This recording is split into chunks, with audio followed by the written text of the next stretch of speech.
Hello use நம்ம views எப்படி இருக்கீங்க? நல்லா இருக்கீங்களா? ரொம்ப நாள் ஆச்சுல்ல நம்மளும் இந்த கொத்தடி மியூஸ்லாம் கொஞ்சம் வச்சு செஞ்சு ரொம்ப நாள் ஆச்சு. அவங்கள கொத்து பரோட்டா போட்டெல்லாம் பல நாள் ஆச்சு. ஸோ இப்போ வசமாக ஒரு கொத்தடிமை வந்து சிக்கியிருக்கான்.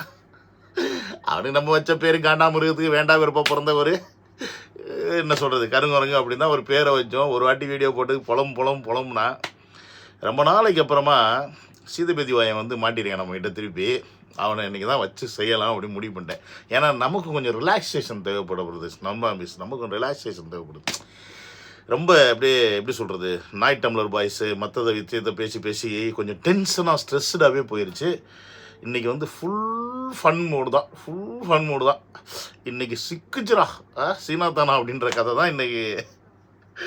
இந்த கருத்த குட்டியில் இது கருத்த கிழட்டு கம்முனாட்டி இதை இன்றைக்கி வச்சு கிளின்னு கிழிக்க போகிறோம்.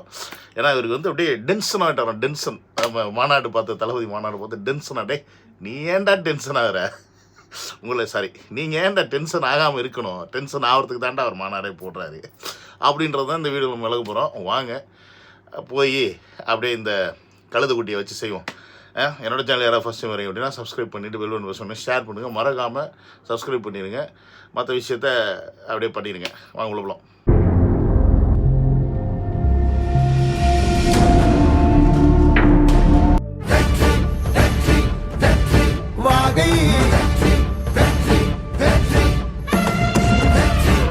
மயிறு மாதிரி அப்போ எனக்கு கோவம் வரும். எனக்கு அறிவு கட்ட எவனா சொன்னா உனக்கு மூளை கடை உனக்கு. அடுத்த மாநாட்டில் இந்த சைடில் வந்து கலைஞர், இந்த சைடில் முக ஸ்டாலின். பைத்தியக்காரன் சார், பைத்தியக்காரன்.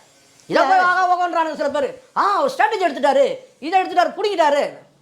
அப்புறம் என்ன சொல்ல welcome to another video. Sir கடை கோவம் வந்துட்டு மயிறு மாதிரி அதான் இல்லையில உன் தலையில் அப்புறம் மயிறு மாதிரின்னு ஏண்டா கம்முனாட்டி அது ஸ்ட்ராட்டஜியாக இல்லையான்றது உனக்கு தெரியல அப்படின்னா எதுக்கு இங்கே உட்காந்து புலம்புற? அவருடைய இஷ்டம், அவர் கட்சி, அவர் கோட்பாடு. அவர் வந்து எம்ஜிஆர் தூக்கி வைப்பார், அண்ணா தூக்கி வைப்பார், யாரை வேணால் தூக்கி வைப்பார். இதை வைக்கக்கூடாதுன்னு சொல்கிறதுக்கு நீ யாரா எச்சக்கலை புறம்போக்கு? நீனே அங்கே உட்காந்து ஓசியில் பப்ளிசிட்டி தேடிக்கிட்டு அதுக்கு 200 காசை வாங்கிட்டு குடும்பம் நடத்துகிற கம்முனாட்டி நாய் நீ உட்காந்துக்கிட்டு கட்சியை பற்றி பேசிக்கிட்டு இருக்க. உனக்கு இதெல்லாம் தகுதி இருக்கா? உனக்கெல்லாம் அருகதை இருக்கா? முதல்ல ஏண்டா கண்ணாடி போட்ட கருங்குறங்க நீ சொல்லு, உனக்கு என்ன தகுதி இருக்குன்னு நீ பேசுகிற? கேட்டால் ஒருத்தர் வந்து ஆகா ஓகோ. ஆமாம், எங்களுக்கு ஆகா ஓகோன்னு போட்டுதுன்னா உனக்கு வயிறு இருந்துன்னா சாவுடா. அவனை வயிறு எரிஞ்சே சாவு. வயிறு எரிஞ்சு நீங்கள்லாம் சாவணும்னு தான் நாங்கள் இப்படி பண்ணுறோம். புரியுதா இல்லையா? நீங்கள் இத்தனை வருஷமாக எதெல்லாம் வச்சு அரசியல் பண்ணிட்டு இருந்தாங்களோ அதை வச்சு திருப்பி அரசியல் பண்ணால் எப்படி இருக்கும், பின்னாடி விட்டு சொருனா எப்படி இருக்கும் அப்படின்றத இன்னைக்கு தளபதி வந்து காமிச்சிட்ருக்காரு. நாங்கள் தான் சொல்லிக்கிட்டே இருக்கீங்களா, அவருக்கு இருக்க மூளைக்கெல்லாம் நீங்கள் அவர் கால் தூசிக்கு இந்த நாய் டம்ளரில் சொன்னானே கெண்டக்கால் மசுருக்கு கூட சமம் இல்லைன்ற மாதிரி அப்படி தான். புரியுதா? உன் மசுரு இல்லைன்னு உனக்கு தெரியல, அதுக்குள்ளே மூளை இல்லைன்னு தெரியல. எதுக்கு உட்காந்து புலம்பாத. இதுதான் இப்படி தான். இதுக்கு பேர் தான் அவன் பொருள் எடுத்து அவனே போடுறது. மொட்டை தலையா அறிவிக்கிறேன்னு சொல்லிட்டு ஒரு சர்ப்ரைஸ் கொடுக்க போகிறேன்னு சொல்லிட்டு தொகுதிகளை சொல்லி விஜய் இதெல்லாம் சினிமா தனம், இதெல்லாம் வேலைக்காகாது. விஜயகாந்த் பேரை உச்சரிக்கவே உங்களுக்கு தகுதி கிடையாது. விஜயகாந்த் கூறு கட்டி வைக்கிறாங்க அந்த அம்மா பிரேமலதா. இன்னைக்கு வந்து நீ அரசியல் ஆதாயத்துக்காக திடீர்னு அண்ணாவை தூக்குற, திடீர்னு வந்து தூக்குற. நாளைக்கு நீ கலைஞர் தூக்குற, நாளைக்கு ஸ்டாலின் தூக்குவேன். அவ்வளோதானே உங்களுக்கு. விஜய்க்கு சொந்த மூளைலாம் கிடையாது. மண்டைக்கு வெளியும் ஒன்றும் கிடையாது, உள்ளேயும் ஒன்றும் கிடையாது. டேய் சொட்ட மண்டியா, அவர் என்ன நீயா? சோத்துக்கும் மஞ்சளாக இருக்க பீக்கும் வித்தியாசம் தெரியாமல் இருக்கிறதுக்கு எதுக்குடா அவர் தூக்கி கலைஞர் ஸ்டாலின் அவர் போட்டெல்லாம் வைக்க போகிறாரு? அண்ணா போட்டோ வச்சுருக்காருன்னா இந்த கட்சியை திமுக ஆரம்பிச்சவர் அதனால் வச்சுருக்காரு. எம்ஜிஆர் ஏன் வச்சுருக்காருன்னா ஏடிஎம்கே அப்படின்ற ஒரு கட்சியை வச்சுருக்காரு. இந்த 2 கட்சி வச்சு தான் நீங்கள் தமிழ்நாட்டில் அரசியல் பண்ணிட்டு இருக்கீங்க. இதை நான் ஒழிக்கணும் அப்படின்னா என்ன பண்ணணும்? இதை தானே நான் செய்யணும். அங்கே இருக்கிறவங்க எல்லாம் முட்டா பயலாக இருக்காங்கன்னா அவங்கள மாற்றணும்ல. அவங்கள எப்படி மாற்றுவேன்? இந்த கட்சியை ஆரம்பித்தது அண்ணா இந்த கோட்பாடுக்காக, எம்ஜிஆர் ஆரம்பித்தது இதுக்காக. ஆனால் இந்த 2 கட்சியும் இன்றைக்கி ஆள்றவங்க எப்படி பண்ணி வச்சுருக்காங்க பாருங்கள். மக்களாகி உங்களுக்காக ஆரம்பித்த கட்சி இன்றைக்கி நாசமாக போயிருச்சு அப்படின்றத மக்கள்கிட்ட நான் புரிய வைக்கணும்னா அவங்கள தாண்டா நான் எடுத்துகிட்டு வரணும். கம்முனாட்டி அதை தாண்டா சொல்கிறோம். உங்களுக்கு ஒரு தட்டில் சோறையும் இன்னொரு தட்டில் பீயையும் வச்சோன்னு வச்சுக்க, நீ 2 மஞ்சளாக இருக்குன்னு சொல்லிவிட்டு, சோறு இல்லை சாம்பார் சாதத்தையும் பீயையும் வச்சோன்னு வச்சுக்க, நீ 2மே மஞ்சளாக தான் இருக்குன்னு சொல்லிட்டு பீயை எடுத்து திங்கிற பண்ணி நீ உனக்கு எப்படி வித்தியாசம் தெரியும்? உனக்கு எப்படி ஸ்ட்ராட்டஜி பற்றி தெரியும்? அதெல்லாம் உனக்கு தெரியாது. அதனால் நீ இதெல்லாம் வந்து பேசக்கூடாது. அதே மாதிரி விஜயகாந்த் ஏன் அவர் எடுத்தார், அவர் அண்ணன் சொல்லிட்டார்ல, அவர் எடுப்பார், எடுக்காம போறாரு. நீ ஏன் விஜயகாந்த் வச்சு படம் எடுத்த? அவங்க அப்பா படம் எடுத்தார் 17 18 படம். அவங்களுக்குள்ள 1008 உறவு இருக்கும். அதை கேட்க நீ யாரா எச்சக்கலை புறம்போக்கு? அப்புறம் என்ன சொன்னா, வேட்பாளர் அறிவிக்கிறேன்னு சொல்லிட்டு அவர் முகத்தை வந்து சின்னமா வந்து மக்கள் முன்னாடி பதிவு வச்சிட்டாரு. சினிமாத்தனமா இருக்கா? ஜெயலலிதா அம்மா பண்ணும்போதெல்லாம் அவங்களுக்கு இப்போ சினிமாத்தனமா தெரியலையா? அவங்க என்ன சொன்னாங்க தெரியுமா? அவர்கிட்ட ஒரு மினிஸ்டர் வந்து அவரை ஒரு தொகுதியில் அவங்க சீட்டு கொடுக்குறாங்க. சீட்டு கொடுத்தப்ப அவர் என்ன சொல்கிறாரு, அம்மா இந்த இடத்துல நின்னா எனக்கு வந்து பெருசாக ஓட்டு விழாது, தோக்கிறதுக்கான வாய்ப்பு இருக்குது, அதனால் எனக்கு நான் கேட்குற இடத்துல கொடுத்தீங்கன்னா கொஞ்சம் ஓட்டு ஈஸியாக வாங்கி ஜெயிச்சிருவேன் அப்படின்னு சொல்லும்போது அந்த ஆளுக்கிட்ட கூப்பிட்டு இங்கே வா இங்கே வா, ஓட்டு ஓ மூஞ்சிக்கா ஏன் மூஞ்சிக்கா அப்படின்னு கேள்வி கேட்டாங்களாம். அந்த ஆள் அப்படியே பொத்தின்னு போயிட்டாராம். புரியுதா? ஸோ இங்கே தமிழக வெற்றி கழகம் அப்படின்னாவே ஒட்டுமொத்த தமிழ்நாட்டில் இருக்க மக்களுக்கும் தெரியும் இந்த ஒரு முகம். புரியுதா? விஜய் அப்படின்ற ஒரு முகத்துக்காக தான் இந்த கட்சியை நம்ம ஆதரிக்கிறோம் அப்படின்னு. அப்போ விஜய் அவர்களுடைய கட்சி நிர்வாகிகள் இல்லை அவர் கேண்டிடேட்டாக நிறுத்துறவரை மக்கள் புதுசாக பார்க்கும்போது அவங்களுக்கு தெரியாது. ஸோ எண்ட் ஆஃப் தி டே எதுக்காக அந்த கேண்டிடேட்டுக்கு அவங்க ஓட்டு போடணும்? அவங்கள நம்பியா? இல்லை, விஜய் அப்படின்ற அந்த தலைமையை நம்பிடா தருதலைக்கு பிறந்த தற்குறி பயலே. அதனால தான் எங்கே யார் நிறுத்தினாலும் அது நான் தான், அவங்கள நீங்கள் வேற ஆளாக பார்க்காதீங்க, என்னுடைய நான் வந்து அங்கே நிற்கிறதா நினச்சிக்கோங்க. தட் மீன்ஸ் எல்லாமே நான் என்னுடைய கண்ட்ரோல் பிரகாரம் தான் நடந்துக்கிட்டு இருக்கு. என்னை மீறி அங்கே இருக்கவங்க தவறு செய்ய மாட்டாங்க. அப்படியே தவறு செஞ்சால் கூட அவங்களுக்கான தக்க தண்டனையை நான் கொடுப்பேன் அப்படின்றத மக்கள்கிட்ட கொண்டு போய் கடத்துறாரா கம்முனாட்டி. அதெல்லாம் உங்களுக்கு வலிக்குது இல்லை? தட் இஸ் கால் பிராண்ட்ரா, பிராண்டு. இரு, பிராண்டுக்கு அப்புறம் வரேன். தலையில் அவர் வந்ததுமே துண்டை கட்டினது சேஃப். அது ரேம்பில் நடக்கும்போது உங்களுக்கு தெரியும், பல பேர் எகிரி குச்சி வந்ததுலாம் உங்களுக்கு தெரியும். எவனால் பின்னாடி வந்து பிக்சரை போகிறான்னு சொல்லிட்டு நான் சென்றார், அந்த துண்டை போட்டு கட்டிட்டார். சினிமா ஷூட் இது, அவ்வளோதான். முடியலன்னா இப்போ நம்ம காட்டுறோம் சார், இதான்டா சொட்டை பார்த்துக்க, அவ்வளோதான், இவ்வளோதான் முடி. டேய் ஏன்டா ஆகுனா முடின்னு வர்ற நாயே? உனக்கு முடி இருந்தா என்ன, முடியலன்னா என்ன? நீ வேணா ரோட்டில் அவுத்து போட்டு அம்மனமாக போயேன், நாய் கூட பக்கத்தில் வராது. தெரியுமா தெரியாதா உனக்கு? டேய் நீ அம்மனமாக போனாலும் உன்னை ஒரு பயிலும் செய்ய மாட்டான். அட பைத்தியக்கார பயிலுன்னு சொல்லிட்டு பக்கத்துலேயே வர மாட்டாங்கடா. உன் தகுதி அவ்வளோதான், உன் தராதரம் அவ்வளோதான். முதல்ல அதனால் அதை தெரிஞ்சுக்க. நம்மளுடைய தகுதி என்னன்னு தெரிஞ்சுக்கிட்டு பேசுங்கடா. அதை விட்டு ஏன்டா உட்காந்துக்கிட்டு யாருக்கிட்டயோ யாராவது வந்து கம்பேர் பண்ணுறீங்க? ஏன்னா நாயே, நீ வாங்கி சம்பாதிக்கிற அந்த 200 ரூபா பொழப்புக்கு உனக்கு இதெல்லாம் தேவையா? இந்த பேச்சு தேவையா? அவர் தலையில் துண்டை கட்டுறாரு, இல்லை தோளில் துண்டை போடுறாரு. ரஜினிகாந்த் மாதிரி அப்படி ஒரு டைலாக் எடுத்து மடித்து போட்டால் அதுக்கு ஒன்று, எடுத்து போட்டு இடுப்பில் கட்டினா அதுக்கு ஒன்றுன்னு என்னமோ பண்ணுறாரு. சினிமா தனமாக பண்ணுறாரு. பண்ணலை, உனக்கு என்ன? அந்த சினிமாவை வச்சு தானே இன்றைக்கி இத்தனை கோடி மக்களை வந்து இப்போ மகிழ் வச்சுருக்காரு, இத்தனை கோடி மக்கள் மனசில் போய் சேர்ந்துருக்காரு. அப்புறம் எப்படி சினிமாத்தனம் இல்லாமல் இருக்கும் சொல்லு? அவருக்கு நாங்கள் கொண்டாடுறதே, அவரை திரையில் பார்க்குறத அதே மாதிரி ஒரு நபரை இன்றைக்கி அரசியல்லையும் பார்க்குறனால அவரை கொண்டாடுறேன் கம்முனாட்டி. அவர் திரையில் வந்து வேறு மாதிரி இருந்துட்டு அரசியல் வந்து உங்களை மாதிரி அப்படியே அறத பழதாக அந்த அவர்களே இவர்களே அப்படின்னு சொல்லி 1.5 மணி நேரம் 2 மணி நேரம் பேசி எங்களை போட்டு சாவடிக்காமல் பாயிண்ட் பிளாங்கில் போட்டு நடிக்கிற மாதிரி இதுதான் விஷயம், இதுதான் நான் செய்ய போகிறேன், இப்படி தான் நான் இருப்பேன், அவ்வளோதான். இதுக்காக தாண்டா அவரை கொண்டாடுறோம். அது புரியலடா தருதலை உங்களுக்கு? வண்டியாக பேசுகிறவன்லாம் எங்களுக்கு தலைவனாக வேண்டாம். ஷார்ட் அண்ட் ஸ்வீட்டாக இருக்கணும், கிறிஸ்பாக இருக்கணும், செய்கிறதுக்கான தெம்பும் திராணியும் இருக்கணும், தைரியம் இருக்கணும். அதற்கு எல்லாத்துக்கும் மேலே மக்களுடைய பேராதரவு இருக்கணும். அப்படி ஒரு தலைவன் தான் எங்களுக்கு தேவை. அப்படி ஒரு தலைவர் தான் விஜய் அவர்கள். அதனால நாங்கள் கொண்டாடுறோம். உனக்கு காண்டா இருந்தால் நீ கக்கூஸில் போய் உட்காந்து ஒப்பாரி வைடா கம்முனாட்டி. உள்ள இருக்கிறது தான் முக்கியம். கலைஞர் ஜெயலலிதா கடைசிக்கு அம்மையார் தான் சொன்னார். உங்களுக்கு மெச்சூரிட்டியான தலைவராக இருந்தால் நீ அங்கிள்ன்றது வந்து நக்கல் இல்லை, இது ஒரு முதலமைச்சர் சார். நீங்கள் மு க ஸ்டாலினை பார்க்காதீங்க, இங்கே முதலமைச்சராக பார்க்கணும். அங்கே வந்து கிட்டத்தட்ட அவங்க வந்து அவங்க போட்ட மேக்கப் வந்து பார்த்தீங்கன்னா மாநாட்டில் பாதி செலவு வந்து அவங்க மேக்கப்புக்கே செலவாயிருக்குன்னு நினைக்கிறேன். அவ்வளோ பட்டி பார்த்து கொண்டு வந்து நீ வந்து அம்மாவை ஆண்டி மாதிரி உட்கார வச்சிருக்கிறேன். இதுக்கு தாண்டா உங்களை எச்சக்கலை புறம்போக்கு ஈத்திர பயிலுக ஈன பயிலுக்கு பிறந்த வந்தேரிக்கு பிறந்த கண்ட பரதேசிக்கு பிறந்த பன்னாடுன்னு சொல்கிறோம். அந்த கட்சியில் இருக்க கலைஞர் ஜெயலலிதாவை அம்மையார்னு சொன்னார் தானே சொன்னேன், மரியாதை கொடுத்து. அப்போ அந்த மரியாதை இப்போ உனக்கு ஏன் கொடுக்க தெரியல? விஜய் அவர்களுடைய அம்மாவுக்கு மேக்கப் போட்டு ஆண்டியை உட்கார வச்சுருக்காரா? அதில் உனக்கு என்ன வலிக்குது? அவங்க வயசு எங்கே இருக்காங்க, பார்க்க எங்கே இருக்காங்க, உனக்கு என்னடா அதில் கஷ்டம்? அப்போ அவங்கள வந்து அசிங்கப்படுத்துகிற இதுதான் வந்து நீங்கள் அப்போ கலைஞர்கிட்ட கற்றுக்கிட்டு வந்தீங்க. அது எப்படி கலைஞர் மட்டும் மரியாதையாக ஜெயலலிதா அம்மையார்னு சொல்லும்போது நீ தாக்கி பேசுகிறதா விஜய் அவர்களை தாக்கி பேசு. நீ தான் விஜய் அவர்களை ஆல்ரெடி தாக்கி பேசுகிறீல்ல, உனக்கு அறிவு இல்லை, அது இல்லை, இது இல்லைன்னு. அப்புறம் எதுக்கு அவங்க அம்மா கிட்டே போகிற? அவர் வந்து டைரெக்டாக அப்பான்னு சொல்லி தன்னை பிரகடனப்படுத்திக்கிட்டு சிஎம்மாக இருக்கிறவரை அங்கிள்னு சொல்கிறாரு. இதில் என்ன உனக்கு கஷ்டமாக இருக்குது? ஒருவேளை கட்சியே ஆரம்பிக்கலைன்னா கூட விஜய் அவர்கள் ஸ்டாலின் எப்படி கூப்பிட்டுருப்பாரு? அங்கிள் தானே கூப்பிட்டுருப்பாரு. இதுக்கு முன்னாடி பேசியிருப்பார்ல, இதுக்கு முன்னாடி உதயநிதி கூட பேசியிருப்பார்ல, அப்போல்லாம் வந்து அங்கிள் தானே கூப்பிட்டுருப்பாரு. அப்போ அந்த பாயிண்ட் ஆஃப் வியூவில் அங்கிள்னு கேட்குறாரு. இதில் என்ன உனக்கு வலிக்குது? இதில் என்ன உனக்கு பட்டுக்குச்சு?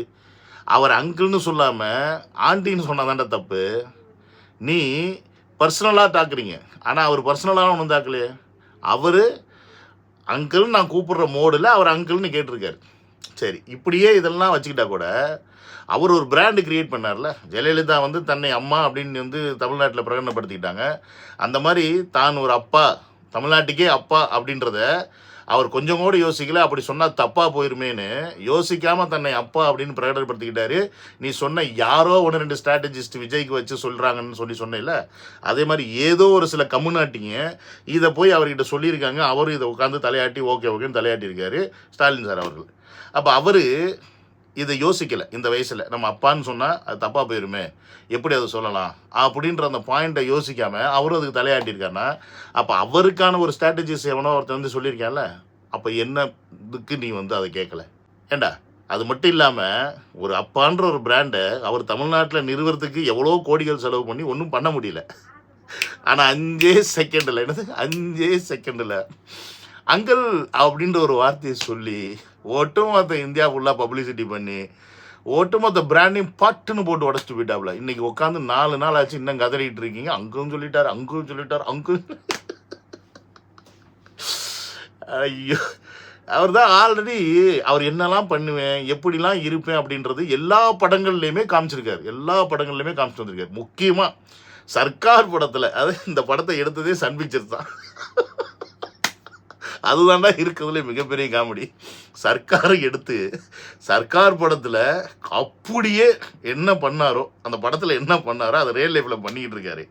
இப்போ கலாநிதி மாறன் நினைப்பார், நம்ம தானே இந்த படத்தை இன்வெஸ்ட் பண்ணோம், அந்த படம் ஆடியோ லான்ச்சிலே வச்சு கிளி இடிச்சாப்புல. இப்போ இதை அப்படியே நேரில் செய்கிறாப்புல. பிராண்டு, அந்த பிராண்டை உடைக்கல தானே ஸ்பெஷலிஸ்ட்டு. அது உங்களுக்கு புரியல இல்லை? அதை தான் செஞ்சிட்ருக்காரு. இருக்குடி, இன்னும் 7-8 மாதம் இருக்குல்ல, அச்சு செய்வார், வெயிட் பண்ணுங்க. ஆழமான கருத்தியலும் பேசல, நடப்பு பிரச்சனைகள் குறித்தும் பேசவே இல்லை. அப்புறம் எதுக்கு இந்த மாநாடு? விஜயகாந்த் அரசியல் தொடங்கின மாதிரி இவரும் தொடங்கினாரு அப்படி கூட சொல்லலாம். விஜயகாந்த் எந்த சூழ்நிலையும் திமுக தான் என் எதிரிலாம் சொல்லவே கிடையாது. 2 திராவிட கட்சிகளும் அவர் எதிர்த்தாரு. இருக்கிற பிரச்சனையை பற்றி பேசினார். அதனால தான் மோடிஜி ஸ்டாலின் அங்கிள் ஆயிட்டாரு. என்னது விஜயகாந்த் 2 திராவிட கட்சியிலையும் எதிர்த்தாரு, விஜய் எதுக்கலையா? அப்போ நீ என்ன மாநாட்டில் மயிரை புடுங்கினே பார்த்துக்கிட்டு இருந்த? ஏன்டா மயிராண்டி பேசுனது ஃபுல்லாக கேட்டியா இல்லையா?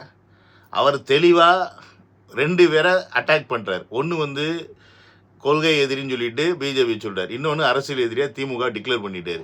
ஏடிஎம்கே சொல்லன்னு இருந்தீங்க, அதுதான் சொன்னார், மாபெரும் தலைவர் எம்ஜிஆர் ஆரம்பித்த கட்சியை கொண்டு அடமான வச்சுட்டு உட்காந்துருக்கீங்க அப்படின்னு. அவர் அங்கிட்டு புலம்புறாரு. ஏண்டா, அவர் எல்லாத்தையும் அட்டாக் பண்ணிகிட்டு இருக்காரு. உங்களுக்கு இப்போ அவர் டிஎம்கே டைரெக்டாக அட்டாக் பண்ணுற, டிஎம்கே தான் என்னுடைய எதிரி அப்படின்னு சொல்லிட்டு அட்டாக் பண்ணுறதுனால உங்களுக்கு வலிக்குது. அவங்க தானே ரூலிங்கில் இருக்காங்க, அவங்க தானே பிரச்சனைகள். இப்போ நீ சொல்கிற பிரச்சனைகளை பற்றி பேச மாட்டேங்கிற, பிரச்சனைகளை பற்றி பேச மாட்டேங்க. என்ன பிரச்சனைகளை பற்றி பேச சொல்கிற?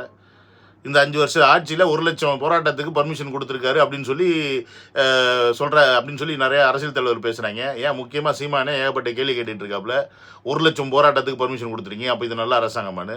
அதே தான் நானும் கேட்குறேன். 1 லட்சம் போராட்டம் நான் பண்ணியிருக்காங்க, 1 லட்சம் போராட்டத்துக்கு நீ பர்மிஷன் கொடுத்துருக்கீங்கன்னா நான் ஒரு போராட்டத்தையும் வந்து அட்ரஸ் பண்ணிகிட்டே இருக்கிறதுக்கு எனக்கு அதான் வேலையா? அதுக்கு தான் கட்சி ஆரம்பிச்சேன்னா? அது கிடையாது. இந்த பிரச்சனைகளை தீர்ப்பதற்கு நான் கட்சி ஆரம்பிச்சிருக்கேன். அதுக்கு நான் உட்காந்து பேசிக்கிட்டு இருந்தேன்னா தீர்க்க முடியாது. அதுக்கு என்னென்ன பிரச்சனைகள் இருக்குது அந்த பர்டிகுலர் மக்கள் கூட பேசி அதை பேசுகிறோன்னா இல்லையா நான் உன்கிட்ட காட்ட வேண்டிய அவசியம் கூட கிடையாது. அது எங்களுக்கு நாங்கள் டீம் வச்சு நாங்கள் அதை செஞ்சுக்கிட்டு இருக்கோம். அந்த பிரச்சனைக்கான சொல்யூஷன் என்ன? இது வந்து நம்மளால் தீர்க்க முடியுமா, இல்லை இது சென்ட்ரல் கவர்மெண்ட் தான் இதில் தலையிடணுமா? சரி, நம்மளால் தீர்க்க முடிகிற கேஸ்லாம் இதை பண்ணிக்கலாம். சென்ட்ரல் கவர்மெண்ட் தான் தலையிடணும்னா அப்போ சென்ட்ரல் கவர்மெண்ட் தலையிட வச்சு அது பண்ணுறதுக்கு என்னெல்லாம் வேலை பண்ணணும், அப்போ அதுக்கு என்ன மாதிரியான கூட்டணிகள் மற்ற விஷயங்கள் செய்யணும், இப்படி பல விஷயங்கள் இருக்குடா. எடுத்தவங்க கௌத்தவன் பண்ணுறதுக்கு இது என்ன இதுவா? அப்படி ஆரம்பித்தவன் தான் இன்றைக்கி எல்லாரும் போயிட்டு ஏடிஎம்கேலையும் டிஎம்கேலையும் ஐக்கியமாயிட்டாங்க.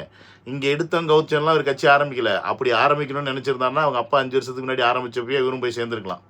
ஏன் 2011 காலகட்டத்தில் ஜெயலலிதா அம்மா கட்சி உங்களுக்கு சீட்டு தரேன்னு சொல்லி கூப்பிட்டப்போ அப்பயே போய் சேர்ந்துருக்கலாம். 10ஓட 1 11 போகணுன்னு. இவர் 10ஓட 1 11 போகிற ஆள் கிடையாரா? 11 பேர் எதிர்த்து வந்தாலும் மொத்தமாக நீ தனியாக நின்று அடிக்கிற தனி ஆள். அதை முதல்ல நீ புரிஞ்சுக்கணும்டா. சொட்டை முதல்ல போய் சோத்தை திங்கிற வழியை பாரு, கொஞ்சமாவது புத்தி வரும். அப்படி சோறு கிடைக்கலைன்னா வேறு எதையும் திங்காதடா டேய் தயவு செஞ்சு. ஏன் 6 மணிக்கெல்லாம் அவ்வளோ வேக வேகமாக முடிக்க வேண்டிய அவசியம் கட்டாயம் என்ன சார்? என்னுடைய பார்வையில் நான் சொல்கிறேன் சார், இந்த மாநாடு படம் வந்து ஃப்ளாப். எப்படி நம்ம பேசிடணும், அவன் என்ன சொல்லியிருப்பான், ஆதவர்ஜனம் தலைவரை பின்னிட்டீங்க தலைவரை அப்படி தான் சொல்லியிருப்பான். அவர் நெருக்கமான நடிகை உங்களுக்கு தெரியுமே, இதை பார்த்து மாமாவுடைய பெர்ஃபார்மன்ஸ் எப்படி இருந்தது அப்படி கேட்டான், சூப்பர் செல்லம் அப்படி சொன்ன அப்படியே குதுகலை பட வேண்டியதுதான். டே கருங்குரங்கு இவ்வளோதான், கருங்குரங்குன்னு கூட ஒன்றும் சொல்லக்கூடாது, கருத்தை பண்ணி இவ்வளோதான். நீ எல்லாம் உனக்கெல்லாம் வந்து கருத்தியெல்லாம் பேசணும், உனக்கு நாகரிக மயிறு வேறு உனக்கு இதில் செருப்பு கொண்டு அடிக்கணும். எச்சக்கலை புறம்போக்கு நாயே. அவர் ஏன் 6 மணிக்கு முடிக்கிறாரு, அதுக்கு பின்னாடி என்ன இருக்குது, இது எல்லா ரீசனும் எல்லாருக்கும் தெரியும்டா. உங்களை மாதிரி கழிச்சட கிடையாது. நீங்கள் தான் மாநாடு நடத்துகின்ற பேரில் நைட்டு 10 மணி வரைக்கும் எல்லா மக்களையும் உட்கார வச்சுக்கிட்டு அவங்களுக்கு தேவையான குவாட்ரு கோழி பிரியாணி எல்லாத்தையும் வாங்கி கொடுத்து அவங்க கேடு கெட்டு போனால் என்ன, வீட்டுக்கு போய் சேர்ந்தாங்களா சேரலையான்னு அக்கறை இல்லாமல் அவுத்து விட்டு போகிற ஆளுங்க நீங்கள். இவர் அப்படி கிடையாது. ஆல்ரெடி நமக்காக 1.5 நாளாக வந்து காத்து கிடக்குறாங்க நம்ம ஃபேன்ஸு. ஃபர்ஸ்ட் வெயிலில் வேறு இவ்வளோ நாளாக உட்காந்துருக்காங்க. இதுக்கு மேலே லேட் பண்ணோம்னா இந்த மாநாடு முடியறதுக்கு இன்னும் லேட் ஆகும். இவ்வளோ லட்சம் மக்கள் இந்த மாநாட்டிலேருந்து டிராஃபிக்லேருந்து இறங்கி வெளில போகணும் அப்படின்னா இருட்டிருச்சுன்னா இன்னும் கஷ்டம். இதெல்லாம் கன்சிடர் பண்ணி மக்களுக்காக தாண்டா அவர் வந்திருக்காரு, உங்களுக்காக இல்லைடா தருதலைங்களா.